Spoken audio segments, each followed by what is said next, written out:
Heroin Diaries project started a few years ago. I was going through storage and I found my diaries.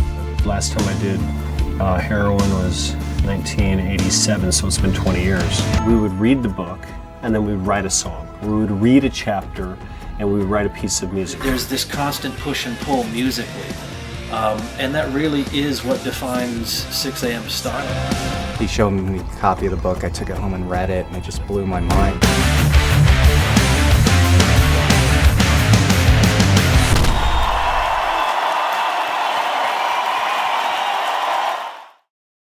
Can you guys believe it's been 10 years since we made the Heroin Diaries? Someone brought that up last year. Isn't that crazy? At the end of the tour, and we were like, what? Yeah. I can't even wrap my head around that, and to think of everything that's happened since then. Yeah. But, I remember we made it right here. We were each smoking about 3 packs of cigarettes. That's right. Well, it was an unhealthy time. And what I love about just the way this band formed was every step of the way there was a little bit of reluctance, you know. Yes. So for instance, we weren't a band at first, so as we were making the Heroin Diaries soundtrack, we were saying every day we're not a band, and that so we don't have to even in early interviews when we had a band name, we're not a band. Right, we were denying it. Even at that point, we were so connected by this thing that we were embarking on that none of us really knew what it was going to be. Yeah. You know, all I remember is those sessions where we would get out to Funny Farm, where we did most of the writing and the pre-production.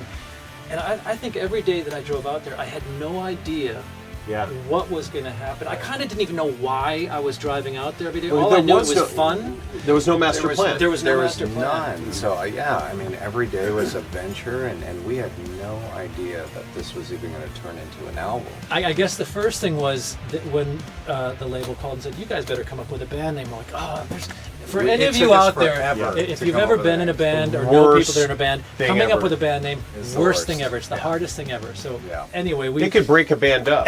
It really could. So that was the first thing where we reluctantly came up with a name. You always hated the name. Well, I never liked the name. I don't want my name in it, but I think we tried Dead Man's Ballet because it was one of our songs. Right. And we kept we would agree on something and we kind of run it up the flagpole and people would be like, no, that's bad. And then we found the number 6 a.m. Yeah.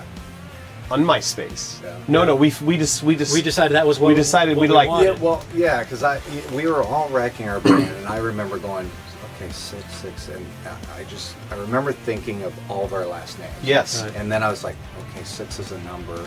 Yeah. Then I was switching I was like AM, and I was like, oh, that's a time. Yeah. Okay. I'm onto something. I called you. I'm like, what about 6 a.m.? And we were like, what? Like the letter 6? I go, no, like your name with the colon with the timestamp, and it was that stupid. Yeah, it was that stupid. But remember, I didn't want my name in it. Right. So we went for the number. Yes. And we felt really good about that.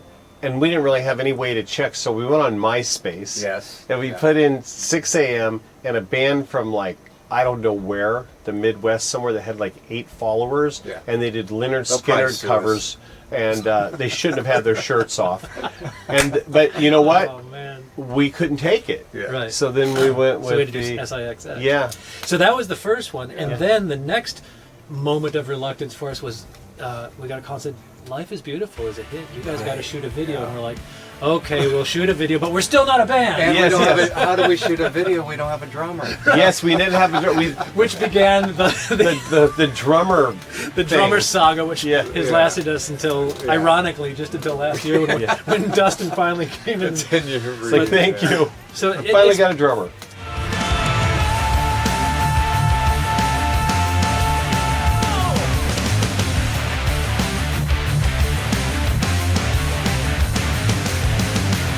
I look back now and listen to the Heroin Diaries, some of those intermission and those, they're so quirky sounding. Yeah. But if we would have had really good sounding stuff, it wouldn't have had that same thing to it. Exactly. You know? And that was something I was struck by. Just a couple of weeks ago, I pulled up all of the old masters and started looking through them because we have this anniversary coming up. And what I was fascinated by was, to your point about the fact that, the sounds that were chosen in the program, but what really surprised me right off the bat was how much of that stuff was already in place by the time I came into the picture. You had all of these amazing instrumental things happening and all this crazy programming and that Danny Elfman sounding type of stuff. And I remember at the time my instinct was, hey, let's lean this a little bit more towards real sound. Sure. And somewhere we found that happy balance between the two. I had never, written and recorded like a violin part before, so when you have these programs and all of a sudden it's like a door open. You jump forward a few months, and we had gotten several songs in, and I remember the day that we got a call saying Life is Beautiful is reacting really well. And I didn't even know what that meant. What does it mean it's reacting really well? It's reacting really well at radio. They've been playing, the label had been playing it for radio stations, and they were going, wow, this is a cool sound. This is something neat. None of us had Still had any- didn't think anything of it. Just like, oh, cool. Yeah, that's Alan cool. got our stuff on the Whatever. radio. Yeah. Right? And I forgot this until DJ brought it up maybe 6 months ago. The Heroin Diaries music was meant to go in the back of the book, the Heroin Diaries book, in a sleeve in the back. It was just music to accompany, and that's how we wrote the music. Was there was a manuscript, and both you guys read it, and we talked about it, and we're like, let's write a soundtrack to a book. No one's ever done that before. That's So right. we never thought about radio or touring, anything. In fact, we didn't even have a band name. I remember one day in specific, we were in the studio, and to your point about how originally our plan was just there was going to be your book, and then there was just going to be a CD insert. Yeah. And then we were all working at the studio, and I think it was Paul Brown said, "Hey guys, I need to send you guys something. Can you check it out?" Right? And we got this email, and we pulled it up, and it's the record cover with all three of our faces on it. Yeah. We up until that point we had no intention of even doing a record cover, and then all of a sudden we looked at it and go, I think that was the first time that I thought, wait a second, are we a band? And geez, here we are, Here a we are. decade later. I saw a photo somewhere of us all sitting on your steps. Yeah. I think So your clueless. cat was there. Yeah, absolutely. And we were just just- having a smoke break or something. Yeah, smoke break, and we were just like having fun, and we would like go in and just throw anything against the wall, any idea. Yeah. Be like, how can we put this weird idea on this weird idea? Right. You know what I love about us so much is that it's still like that. Yeah. We never changed that point. We're still recording at the same place. We're Yeah. still throwing every idea up against the wall and seeing what sticks. And Minus the carton of It's great. cigarettes. Yeah. Every day. Yeah. But everything's in house still. We've always kept the art, the photography, the producing, the mixing, everything. We've That's never something changed our formula. I'm really proud of the fact that we did kind of stick with that. We stuck with that original sentiment of we're not a band, Yeah. and therefore we don't have to play by any rules. Yeah. And I remember us actually reminding ourselves of that exact sentiment while we were making Prayers for the Blast.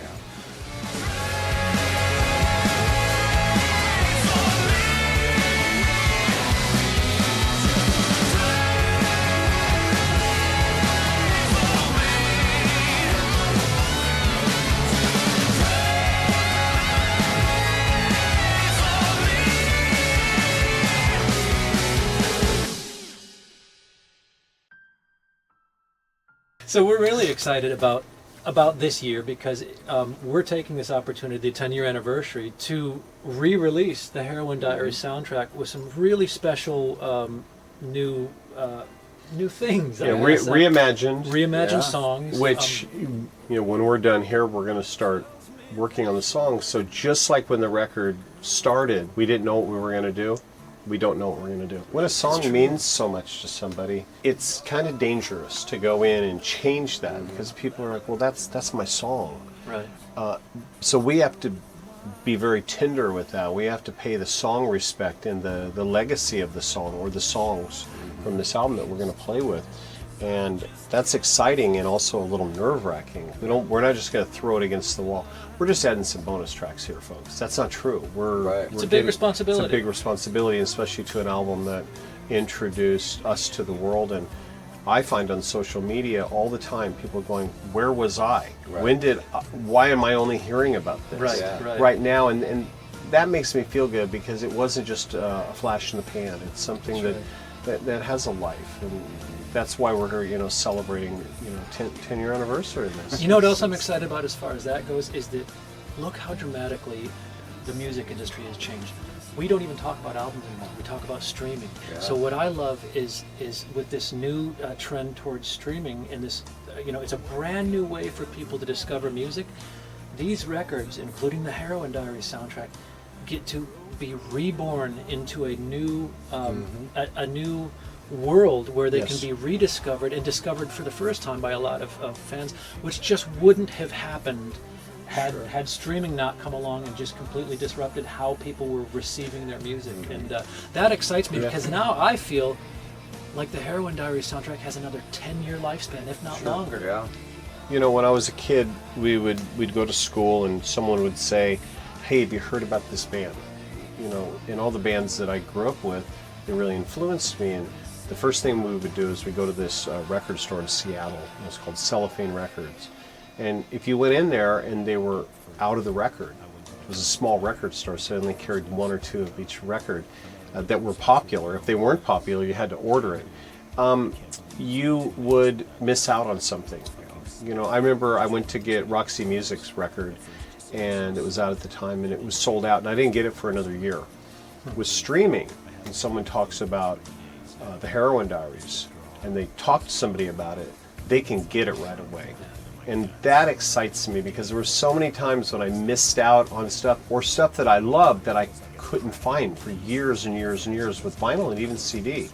And it helped with downloading. But with streaming now, I'm going back and I'm like, what was that band? Oh my God, that band, I remember that band. And it's there. It's there. Right It's away. there, and I It's turn so other cool. people onto it all the time. So it's another opportunity for us to reach a lot of people. I think way back when I started learning how to play guitar, it was just, rewinding cassettes, stopping it, rewind, stop, rewind. It's like, and same thing. I opened up this old box the other day in my storage, and just tons of old cassettes. I was like, wow, now you can just like speak the word of any, umbrella, and all of a sudden your phone just starts playing. It's like, Right. it's just Interesting that incredible. you came up with that one Yeah, as your I song.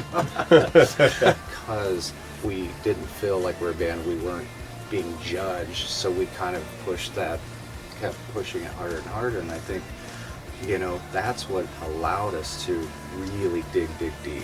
The fact that we're so willing to be vulnerable musically, lyrically, and melodically, we found that a lot of people didn't think they had a voice. Right. Attached themselves to the band and was like, I relate to that. Life is beautiful. I relate where everything was in shambles and I came out the other side and I survived that. That song is clearly about the recovery process, the triumph of recovery from an addiction that is, that basically was life-threatening. But that Very- can be applied to so many things. Yes. Exactly. And that's what I'd have football players that come up to me That's right. and talk about when they had their legs taken out and they had to get surgery and they Yeah. didn't think they'd ever play football again and they're back, in the game, and they're like, that song inspired me to, get better, and it goes on and on and on. That's what I love, is it started maybe as a single cell, Right. and then it became 3, and then it just took over. Yeah. It- Our fans, number one, are incredibly dedicated and incredibly loyal, but they're also really, really smart and able to look past, the surface and dig way down deep. And that's something I've been really grateful for, is that we are afforded that freedom to go as deep as we want to in our songs because our fans are willing to go there with us. Absolutely. That's what makes being in this band so gratifying, is the freedom of expression. Yeah. We're not being judged, and the fact that we're able to get away with everything to this point is awesome. Oh yeah. The amount of times over the last decade that we've had fans come up to us and really pour their heart out about how one of our songs has affected them. One of the best things we get. It really is. Really is one of the best it's one of the things most ever. gratifying things to hear that, and to realize that these people's stories are as fascinating as Absolutely. ours and as anybody else's. And I think that's why 6 a.m. connects, because at the heart of 6 a.m. it's the acknowledgement that every single human being has an important story to tell. You're an inspiration. Someone can come from absolutely nothing and just inspire so many people. All the writings in his diary was so many of the feelings that I had going through it at the same time of my addiction that he did. So it was pretty cool to be able to know that someone else like went through the same things, you know. You look out here, you see hundreds and hundreds of people that are all here to support the book, which is raising money for the charity, and I just can't believe it. It's exciting to be able to take this thing that has become such a, such a cornerstone of our lives, and just pay attention to it again and celebrate it. And I'm excited, man.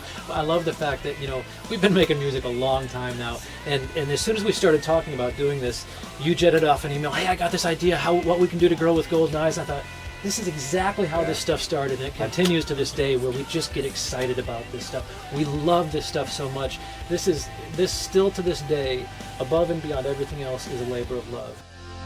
Just look at yourself. Do you like what you see? Look at yourself. Is this how it should be?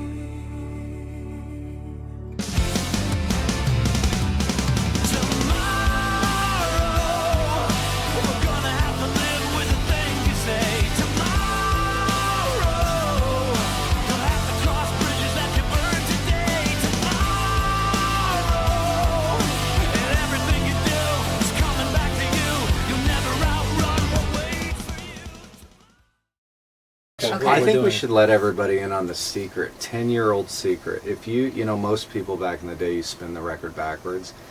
You actually take the cover, turn it upside down, turn it black and white, and invert it, and it makes a whole new picture. So check that out. It's a secret. absolutely nothing. No, it's a secret message.